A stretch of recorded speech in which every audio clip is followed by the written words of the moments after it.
Going through my late husband's study, I found a letter tucked inside an old hymnal on the bottom shelf. It was addressed to me in his handwriting. The envelope said, "For my wife.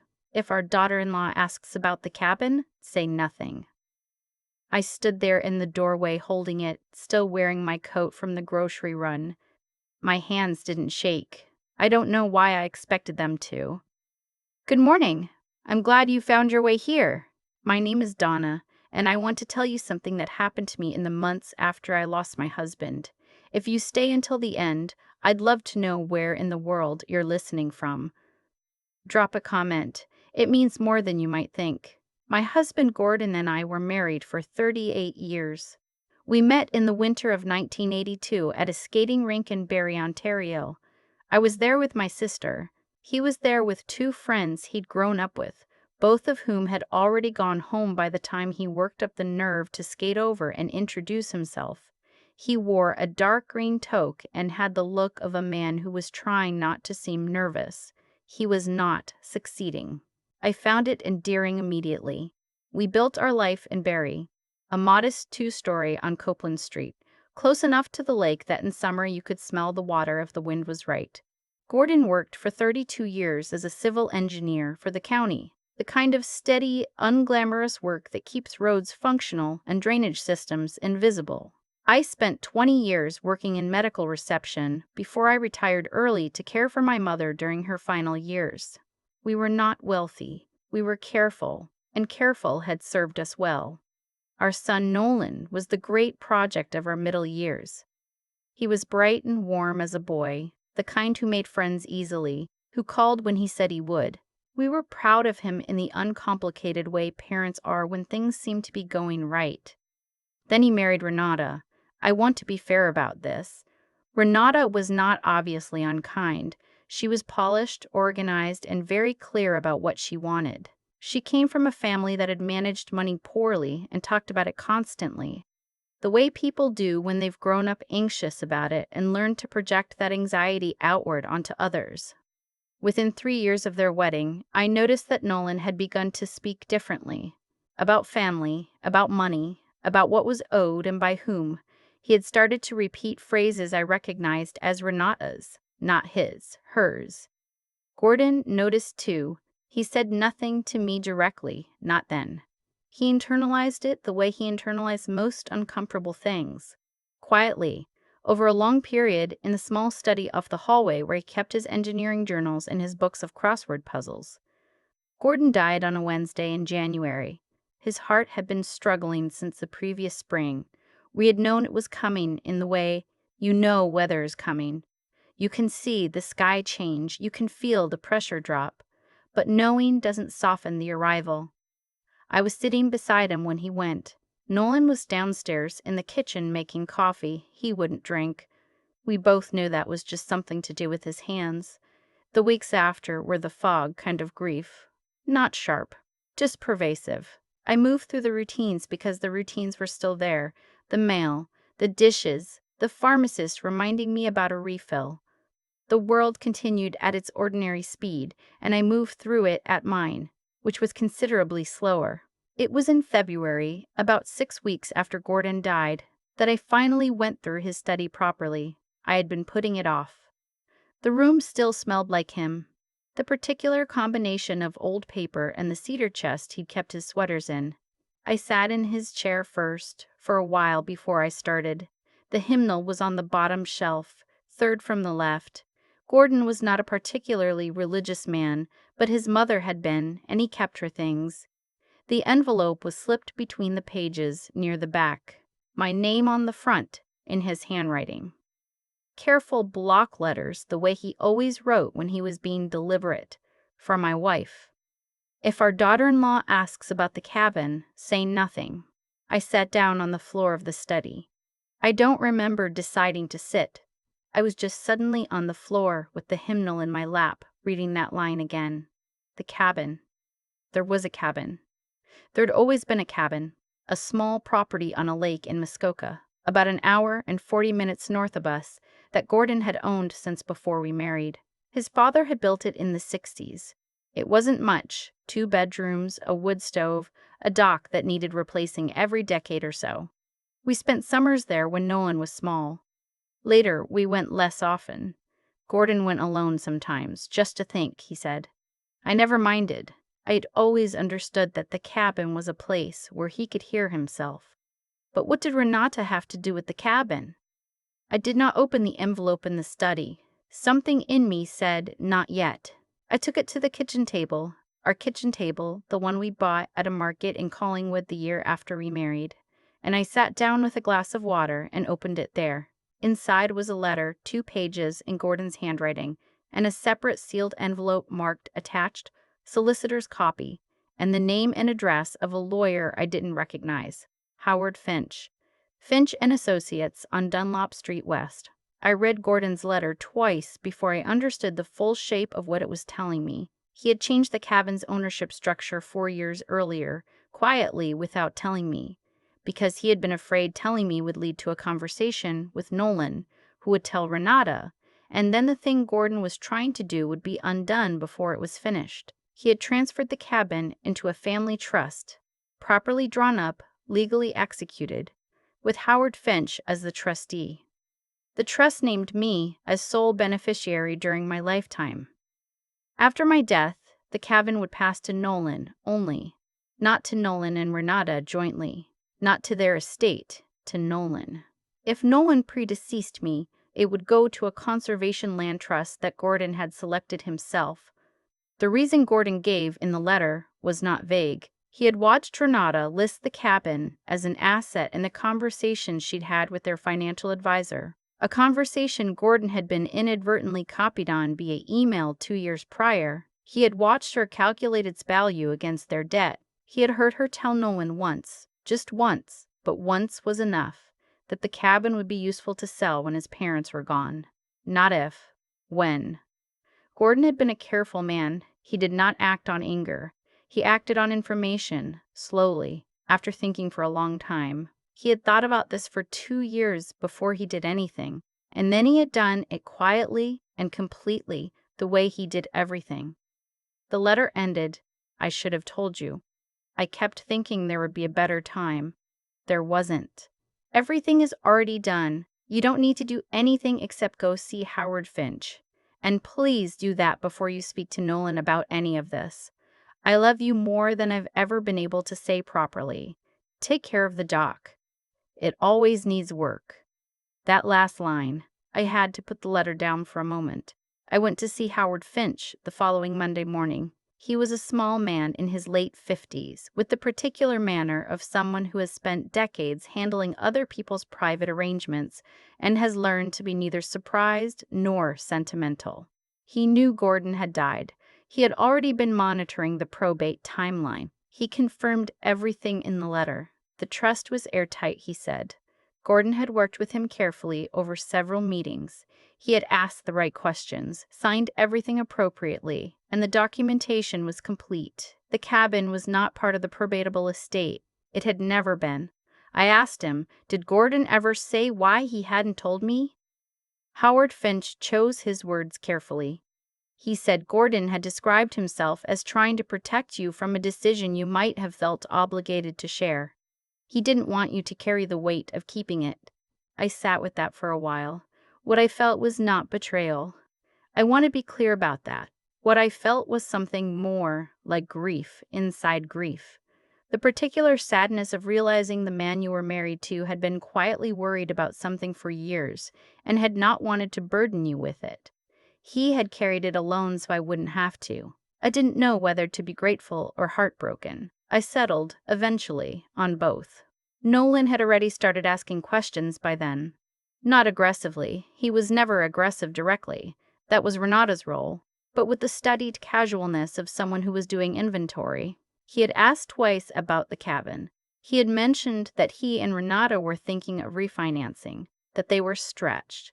The dad had always talked about the property being kept in the family. He had said the phrase, the family, in a way that seemed to include Renata's credit card balance.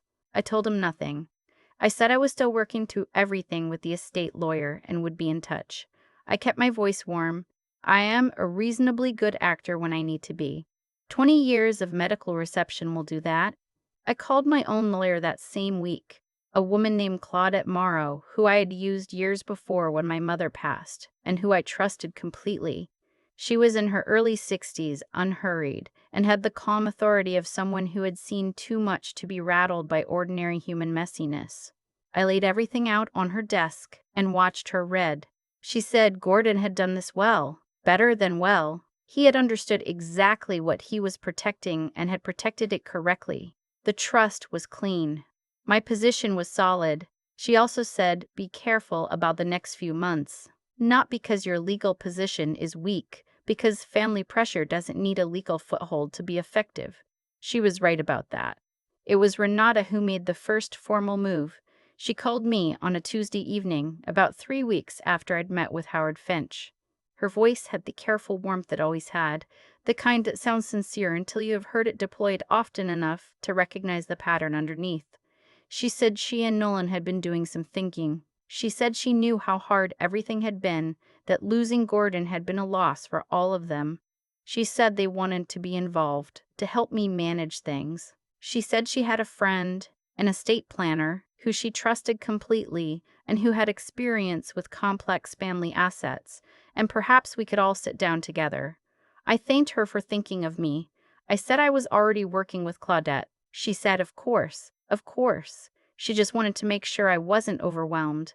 I said I wasn't overwhelmed. I said it pleasantly. 2 days later, Nolan called. His voice was less managed than Renata's. It always was. He said he'd been doing some research. He said he thought the cabin should be part of a family conversation.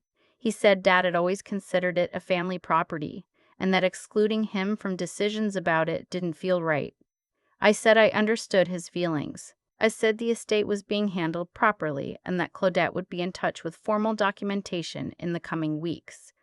There was a pause that lasted slightly too long. Then he said, Mom, we know Dad set something up separately. Someone at the township mentioned it when we called about the property tax records. I kept my voice steady. I said that Gordon had been a thorough man and had arranged his affairs carefully, and that everything would be made clear through proper legal channels. He asked if the cabin was in a trust. I said that Claudette would be in touch. I was not angry at him in that moment. I was sad. He was not a bad person. He had allowed himself to be steered by someone whose relationship to money was transactional and anxious, and in being steered he had arrived somewhere that would have appalled the version of himself he'd been at 22.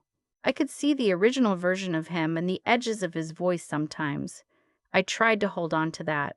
What came next was Renata's work, though it arrived in Nolan's name. A letter from a lawyer, not Nolan's, Renata's, though the distinction was not explicit in the letter, requesting a review of the trust document on the grounds that Gordon had shown signs of cognitive decline in his final year, and that a trust created under those conditions might be subject to challenge. I called Claudette the same morning. She was not alarmed. She said a competency challenge against a trust required medical evidence and legal standing, and that Gordon's medical records from the previous 3 years contained 2 formal cognitive assessments, one ordered by his cardiologist, one by his GP, both of which found no impairment. She said Howard Finch had met with Gordon quarterly during the trust setup and had kept contemporaneous notes.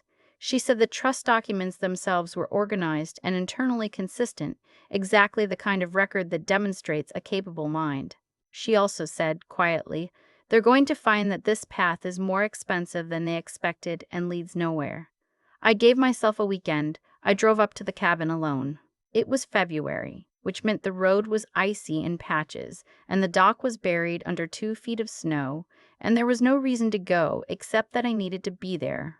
I lit the wood stove and sat in the chair Gordon had always used, and looked out at the frozen lake and let myself cry properly for the first time since he'd died. Not about the legal situation. About him. About the fact that he had sat in this chair, worrying quietly about my future while I'd been in Barrie, assuming everything was fine. About the letter. About take care of the dock. It always needs work. I drove home Sunday afternoon feeling something I could only describe as resolved.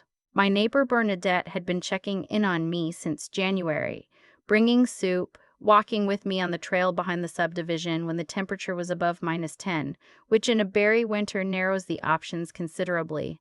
I had been deflecting her gently, the way you do when you're not ready to be seen. That Sunday, I called her and asked if she wanted to come over for tea. She arrived within 20 minutes with a lemon loaf she'd made the day before.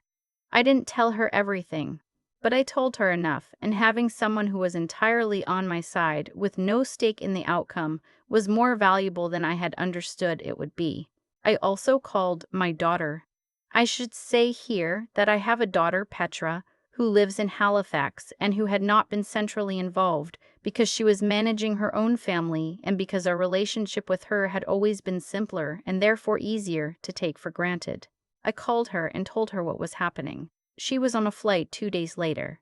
She stayed for a week, slept in the guest room, cooked dinner every night, and had a phone call with Claudette that she described afterward as clarifying, and a second call with Nolan that she described as difficult but necessary.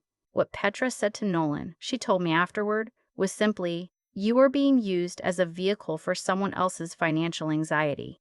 And when this is over and you've damaged your relationship with Mom, Renata's anxiety will still be there and Mom won't be." He was quiet on the phone for a long time after that.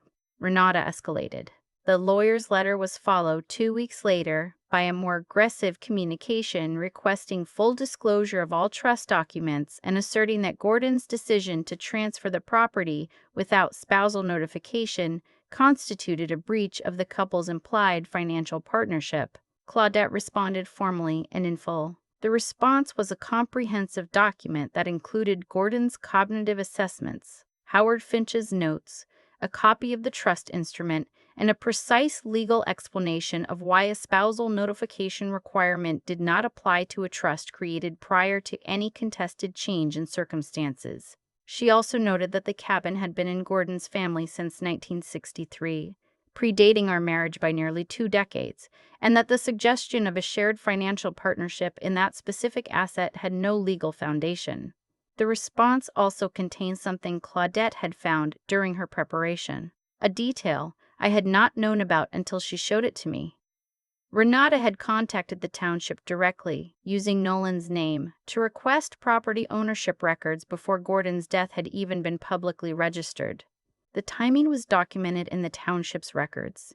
She had been looking before she was supposed to know there was anything to look for. I read that twice. I thought about Gordon sitting in his study 2 years earlier, reading an email he'd been accidentally copied on. Both of us receiving information we hadn't asked for that changed things. The competency challenge was filed in early April with the Ontario Superior Court of Justice, Estates Division. Claudette had told me it was coming and that we were ready. I believed her. The hearing was scheduled for 6 weeks out. In the meantime, I did what Gordon would have done. I kept going. I had the dock assessed by a contractor Gordon had used for years, a man named Ed from Gravenhurst who had known Gordon casually and who said, when I told him Gordon had passed, that he was a straight shooter, and that was a better eulogy than most people get. I had Ed drop a repair plan for the spring. I confirmed with Howard Finch that the trust administration was current. I paid the property taxes directly from my account so there would be no ambiguity about who was managing the asset. Bernadette came for tea twice a week. Petra called every other day from Halifax. My friend Maureen, who I had been friends with since our children were in the same class at Cundall's Road School, took me for dinner at a restaurant on Dunlop Street on a Thursday night. And I ate a real meal for the first time in what felt like months. And felt briefly, genuinely, like a person rather than a situation. None of them knew the full legal picture, but they knew enough and they were there. The hearing itself was quiet and procedural in the way these things are. The courtroom was small. A probate judge, the lawyers, a court reporter, Nolan and Renata on one side, me and Claudette on the other. Nolan did not look at me when I came in. Renata looked at me once, briefly, with the expression of someone who is concentrating very hard on not reacting. Claudette presented our case with the unhurried precision of someone who had spent 30 years being underestimated and had long since stopped caring. She walked the judge through the trust instrument, through the cognitive assessments, through Howard Finch's contemporaneous notes. She presented the timeline of Renata's property record inquiry relative to Gordon's death registration. She was methodical and she was thorough, and she let the documents do what documents do when they are organized by someone who knew what they were doing. The other side's case rested almost entirely on the claim that Gordon had seemed confused in his final months. Nolan gave brief testimony. He described moments when his father had seemed tired, had repeated himself, had been slower to respond than usual. He was not lying. Gordon had been ill, but tired and ill is not the same as legally incapacitated. And when Claudette asked whether Nolan had raised concerns about his father's cognitive state with any physician during Gordon's lifetime, the answer was no. When she asked whether he had documented these concerns in writing, the answer was no. When she asked whether he had mentioned them to me, the answer, after a long pause, was no. The judge ruled the same afternoon. The challenge was denied. The trust stood exactly as Gordon had designed it. The judge noted in his remarks that the evidence of cognitive capacity was substantial and consistent, and that the timing and nature of the petition raised questions about its foundation that the evidence had not resolved. I walked out of the courthouse on a gray April afternoon and stood on the steps for a moment before going to my car. Not from drama. Just because the outside air felt different from the inside air, and I needed a moment to register that it was over. I drove to Claudette's office and signed the paperwork that firmly confirmed the trust administration. She walked me to the elevator and said Gordon was lucky to have married someone who could handle this. I told her I wasn't sure about the handling, but that I was still standing. She said that was the same thing. The weeks that followed were quiet in the way that follows a long noise. Renata did not contact me. Nolan called once, about 10 days after the ruling. His voice had the quality it had had when he was a teenager and had done something he was ashamed of. Not defensive, exactly, but scraped thin, like something had been removed from it.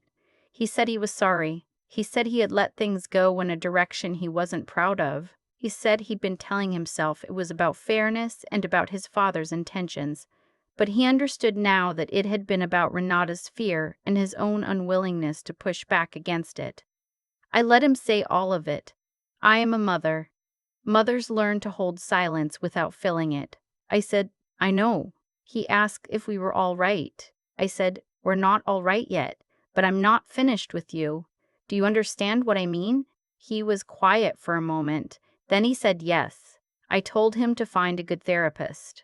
Not a mediator, not a financial counselor. Someone who would help him understand how he had arrived at being a man who let his wife file a legal challenge against his grieving mother.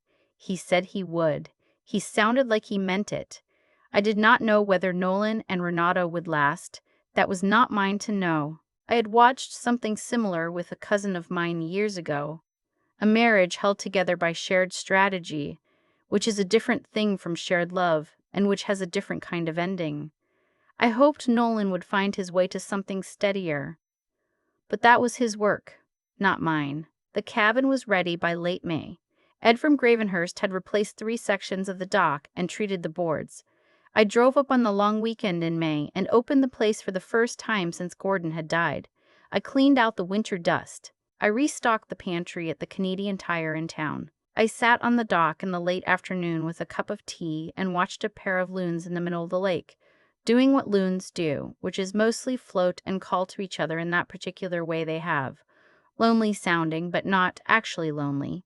Petra came up the following weekend with her family. Her kids, my grandchildren, 9 and 12 years old and entirely without patience for anything that moved slowly, immediately set about jumping off the dock and declaring the water freezing, which it was, and jumping off again anyway because they are 9 and 12 and that is what you do.